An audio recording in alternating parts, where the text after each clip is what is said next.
$1.40 first leg of the double. Here, $1.90 fixed odds, $1.60 parimutuel for Bromac Del Mar, being driven by Corey Bell, our leading reinsman for the season. There are two horses in here that can win the Horse of the Year at WAGGA if they can win or run second. They are She's Prepared, and also the other one is We Live in Hope. They're about to go.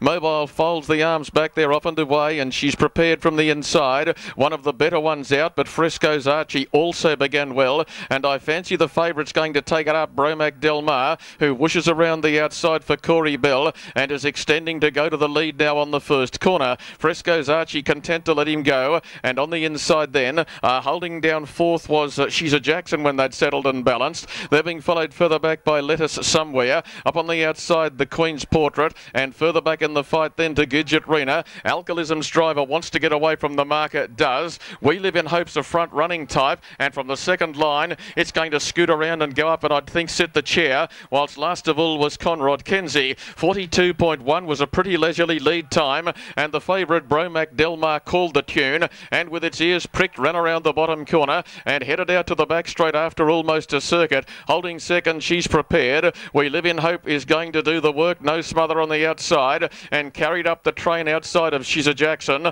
Fresco's Archie, who won at $75 down at Albury a fortnight ago, has the one out and one back trail for Tim Doherty, and they're being followed by the Queen's Portrait, being driven by our regular starter here, Jamie Hogan. Up on the outside of Lettuce Somewhere. In behind those is Gidget Rena for Trevor Allenby, followed by Conrad Kenzie, and Alcoholism was last of all as this afternoon jaunt continues. 33 and 9. Everything is falling into the lap of the leader, and the favourites having a charmed run, closing out at $1.90. Just a touch of odds on for Bromac Del Mar, who brings them into the lane with the bell about to ring. On its back was She's Prepared. On the outside, without any cover then, was We Live in Hope, followed by Fresco's Archie. One deep outside She's a Jackson. Let's look at the second split in 31 and 7. So they're just under the 66, are they, as they run the bottom corner and head towards the railway side. Now on the outside, the Queen's Portrait, they're quickening slightly. They're being followed by Lettuce Somewhere, Gidget Rena, Conrad Kenzie,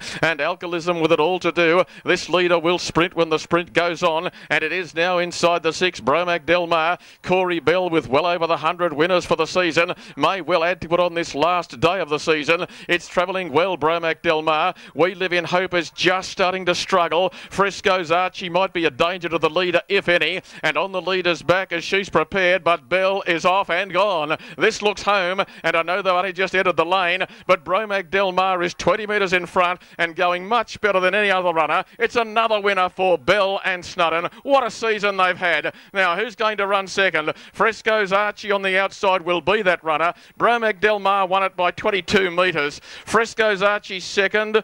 Maybe Lettuce Somewhere in a photo for third with She's Prepared. We Live in Hope had to work, couldn't do it at both ends. She's a Jackson next, and then Alcoholism, the Queen's Portrait, Gidget Rena, and Conrad Kenzie has finished last of all. It's another